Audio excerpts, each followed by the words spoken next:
DJ Manish भाई king of Sitamarhi. ताया बसट के नाच जबरी तो ढोरी पौरी खाली नमरी सट के नाच जबरी तो ढोरी पौरी खाली नमरी सट के नाच जबरी। अरे बाहरु चिकन आगे छेना भी फैलाबा लागे जवानी तोरा खतरा के खेलाबा लागे जवानी तोरा खतरा के। अरे बाहरु चिकन आगे छेना भी फैलाबा लागे जवानी तोरा खतरा के खेलाबा। तू देखा दे गोदाम उठा के घरी तू देखा दे गोदाम उठा के घरी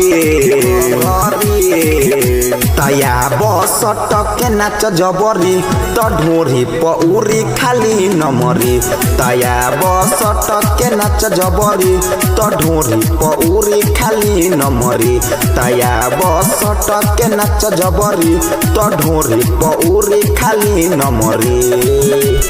सट के नाच जबरी सट के नाच जबरी तो ढोरी पौरी खाली नमरी।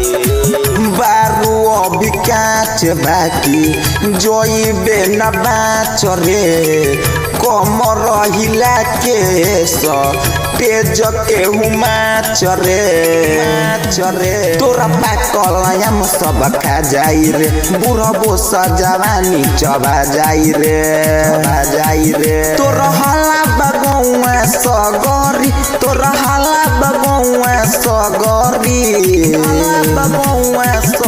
ताया बसट के नाच जबरी तो ढोरी पौरी खाली नमरी ताया बसट के नाच जबरी तो ढोरी पौरी खाली नमरी ताया बसट के नाच जबरी तो ढोरी पौरी खाली नमरी सट के नाच जबरी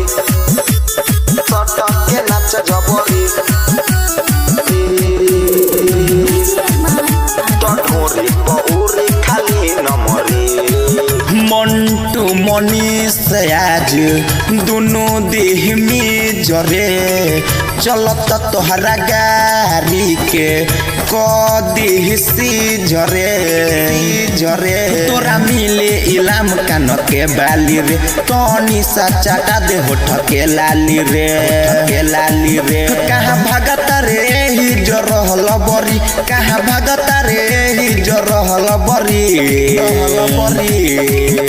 ताया बसट के नाच जबरी तो ढोरी पौरी खाली नमरी ताया बसट के नाच जबरी तो ढोरी पौरी खाली नमरी ताया बसट के नाच जबरी तो ढोरी पौरी खाली नमरी।